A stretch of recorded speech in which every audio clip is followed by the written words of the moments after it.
Good morning, ladies and gentlemen. If we start the review for next week from the 10-year note, we will see that it's done exactly what it should do ahead of a very important Fed meeting and potentially important information that the Fed is going to impart to us after the meeting. It's not so much what they do, it's very much discounted that they will hike. It's the fact that we have now a new Fed president and he might give us some hints about his future thinking. We are right in the middle of the trading range. The Bollinger Bands have compressed about as much as they can compress. Basically, the market is trading 230, 240 in terms of yield, and we are above the 200-day moving average, which is slowly turning. We could be in a position to make a large move either way. We still think that that move is going to be eventually higher, that we will test again the 260 level and potentially break it. We see no reason not to expect that. We are maintaining the trend line from the bottom, and everything is looking potentially bullish into next year. But certainly this range will not hold for very much longer. We will either trade above 250 and then challenge the 261 to 62 highs, or we will break down and at the very least test this trend line at 215, and if we break it we can go a lot lower, potentially below 2%, and close this gap around the 190 area. So volatility for the yields in the next few weeks is to us almost assured. The technical position is almost identical in Europe. If you have a look at this chart of the weekly Bund yield, it is on very large support around just below 30 basis points. It could now do a spike back up towards into the 50s, and that would set it up for a very large move, potentially towards 1 sometime next year. But certainly we are at levels that certainly are much better risk reward, being long of yields, i.e. short of Bund contracts, rather than the other way around. We still think we have Draghi this week as well, so don't forget that. That's why we're showing you this chart. Draghi certainly wants to make the euro as low as possible for as long as possible. He's not succeeding simply because the market knows that sooner or later the ECB will have to follow the Fed and stop the quantitative easing. It's just a question of degree. The only question is, do we go back towards 0 before we go to 1, or do we go to 1 from here? That is why it is prudent for the moment to wait and see what Draghi has to say and then react accordingly. But certainly the risk reward is all on the upside in yields the in the Europeans, and that actually is going to color our view of what is going to happen to the dollar. Our view of the dollar should be no surprise to you. We think that Trump is embarking on a secular devaluation of the dollar by any means possible. That is the only way he can really help the manufacturing sector and the people who voted for him. The only question is how quickly it happens and how many whipsaws to the upside we have before the dollar goes down below 90. The market has done exactly what the markets do ahead of important announcements. It's gone to the middle of the range of the Bollinger Bands where the moving averages are, and is awaiting further information before he makes a move. We still think that it's much more likely that we go down rather than up, because up is going to be a wonderful selling opportunity. So in fact we are hoping it goes up.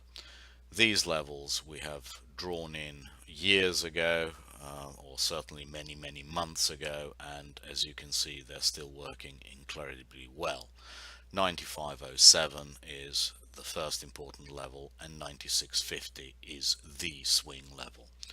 So 96.50, if we get anywhere close to that, we will be very much sellers, buyers of put options.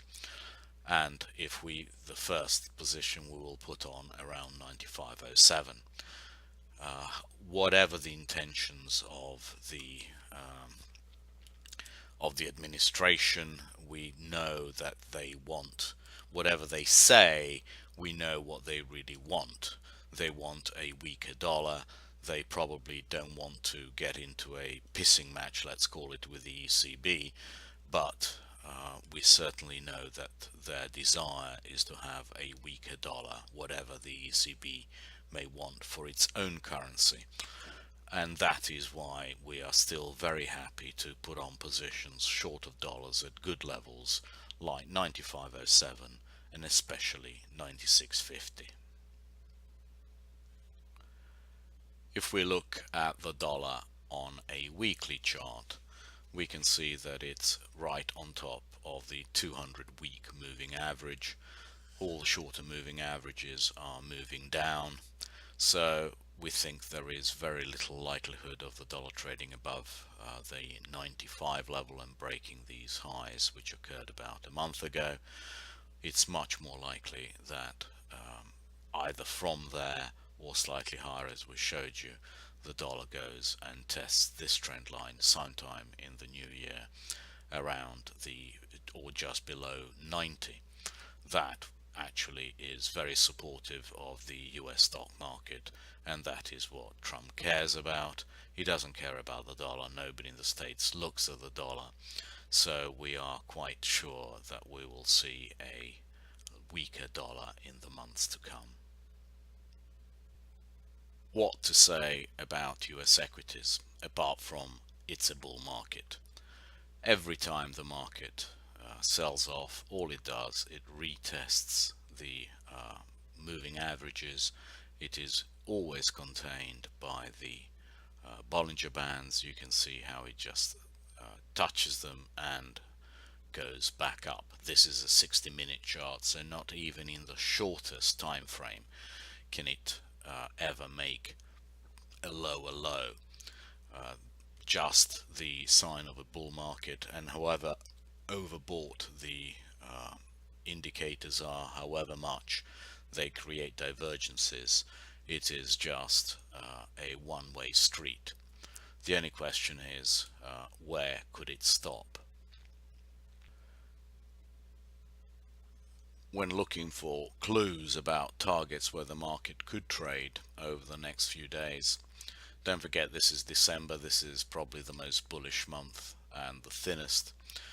Let us look at the monthly chart and possibly enlarge it to have a look at where we are. As you can see, the market is constantly well contained by this moving average. We came nearly down to it, tested it. This is why 2600 is such an important level. We know that anything that is contained by 2600 is a mere retracement, and it's very unlikely that the market will not touch at least the top of the Bollinger Band on the monthly, which happens to be at 2691. By the time we get up there, it might be even 2700. So if you're looking for targets for the market this month, those are the natural upper targets for the US equities. If we are to get to 2700 at some stage, we will need help from Nasdaq and hence XLK. As you can see, Nasdaq is the one that actually is doing badly. It's the one that is most above its weekly moving averages and the one most in need of retracements.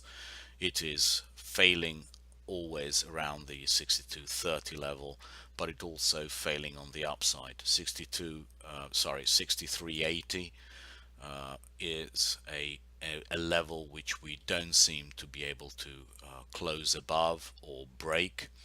So as long as 6380 remains in caps, we could come back and retest below 6200 until we have enough momentum to keep on going.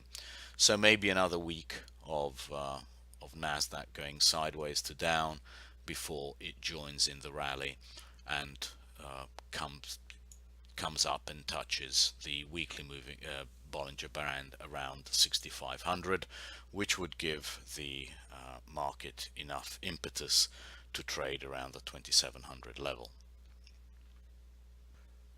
Don't forget, this is the time of year when everybody tries to front run the forecast for 2018. As you can see, everybody has forecasts around the 3000, 2750, 2850, 2800, 2675, which is the most bearish, 3100, 2800, 2775, 2925. These are all only about less than 10% higher than here. So I have no problem with seeing those very early on next year. The only question then becomes what after that. If we go back to our Blue Angels, we will see that we are well over 18 times future earnings, and according to the valuations, this is a level which we haven't seen almost ever for the broader market. We have seen it in sectors, but we haven't seen it for the overall market. This is something which we think is naturally unsustainable. We're not going to fight it because we can see that everybody wants to buy it and all dips are bought. We will definitely wait for the technical situation to change before we short it. But we just know that longer term this is extremely unlikely to hold. The pace of increase of the Blue Angels is increasing, i.e. accelerating, and therefore we have no problem with seeing the market trading above 2800 at some early stage in the new year. And that's why we think that the market is actually likely to touch the 2700 by the end of this month or early in January. But this cannot last forever. We cannot have accelerating expectations which are continually dashed. We don't think that this rate of increase is warranted or indeed possible, and therefore we think that once the market has done its blow off and it's probably got to even 20 times future earnings, we have a very serious situation on our hands. We are actually not looking so much at what equities are doing, we are looking at what volatility is doing. We think it's impossible for the market to turn without a spike in volatility. This is XIV, so the inverse of volatility. So as this chart goes up, volatility comes down. So before we see a top in the market, we want to see this come off. As you can see, it's very neatly caught by all the Bollinger Bands, all the downdrafts, and we are making new highs. We made a new high on Friday, indicating to us that the open on Monday is going to be higher and that all the trends into the early part of next week are going to be up. Again, we don't think it is possible for the market to make a high without higher volatility. Nobody is going to sell you calls or puts puts at the top without an expensive price. And as long as volatility keeps on coming down, as it is in this chart, i.e. the price of XIV is going up, we think the market is going to go up with it. So the 2700 target that we have in the next couple of weeks to us is perfectly attainable. The one question that we have is why is the DAX, and this is a daily chart of DAX, lagging so much? Is it because it's telling us that the dollar is going to take a bath? Don't forget the DAX is very sensitive to the level of the euro, and this could be the sign that the market is actually anticipating a significantly lower dollar at some stage over the next few weeks. That would make perfect sense. We will see what Draghi does to the DAX over the course of the next week, which is going to be pivotal. If the DAX cannot now start taking out that 13,500 level, it'll be because of the dollar, and that will be another sign that the dollar is headed quite a bit lower. In terms of risk spreads, absolutely nothing, zero, I repeat, nothing indicates a risk off move. We could have little moves risk off, but nothing significant. XLY, XLP indicates very much that we are still in a risk on market. We will definitely not change our minds while we are below this line around 0.6, which would coincide really with a moving average of the 200-day moving average coming to it. That is going to be the critical level if we are ever going to get a turn. No signs of it at the moment. Let's not fight it. Up is the path of least resistance for equities. Exactly the same picture if we look at equities over 10-year yields. Equities outperforming. It is very much a risk on picture. Again, we look at over 20 indicators and there is not a single one which is telling us risk off at the moment. In terms of the biases, nothing much has changed. We still think that the 5 and the 10-year area and the Bund and the Bobble are going to have a volatile time starting very soon, and that option straddles are the way to play this. As long as the S stays above this 2610 level, we still think we could have a melt up into year end, as we said, targeting the 2700 area on the Bollinger Bands on the monthlies and the weeklies. And then Q is the crucial index. It is now still in a stress phase. It is not joining with the others on the way up, and when it does, that will be the sign that we're going to have a spike in ES on top. Volatility, as we said, we are not looking at the equity prices so much as we're looking for volatility. Until volatility starts going up, we will not be sellers of the market, of the equity market in the slightest. The dollar is the important one. 96, 30 to 50 is the level that we would love to see it at. Let's see if he gets there. We think it's more likely to go down straight away, but let's give it the benefit of the doubt and see what the new Fed chair has to say for himself. This is now in retracement and will be an excellent opportunity to put it on at some stage. Thank you very much indeed, and tweet you on Monday.